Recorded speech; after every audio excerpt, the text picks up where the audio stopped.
వైభవంగా జరుగుతుంది. అందులో ఇలాంటి ఎన్నెన్నో పర్ఫార్మెన్స్ను మనమంతా వీక్షించాం. మరి ఇప్పుడు తదుపరి మన ముందుకి రాబోతున్నారు డాక్టర్ అపర్ణ ప్రసాద్ గారి కూచిపూడి నాట్యం. దానికన్నా ముందు వీరు అభినందనలు తెలియజేయవలసిందిగా కోరుతున్నాం. గంగరాజు గారు ముందుగా ఈ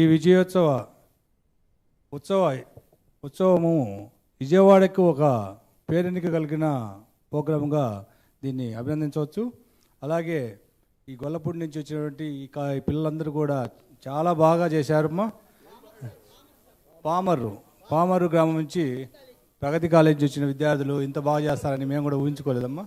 మీ నృత్యం చూసిన తర్వాత మీ భజన కార్యక్రమాన్ని చాలా ఆనందించాం. అలాగే మన గుమ్మడి గోపాలకృష్ణ గారి ఆధ్వర్యంలో ఈ కళాకృతులు అన్నీ కూడా అభివృద్ధి చెందాలని చెప్పి కోరుకుంటూ పంతులు గారిని కూడా అభినందిస్తున్నామండి. కంగ్రాచులేషన్ అండి.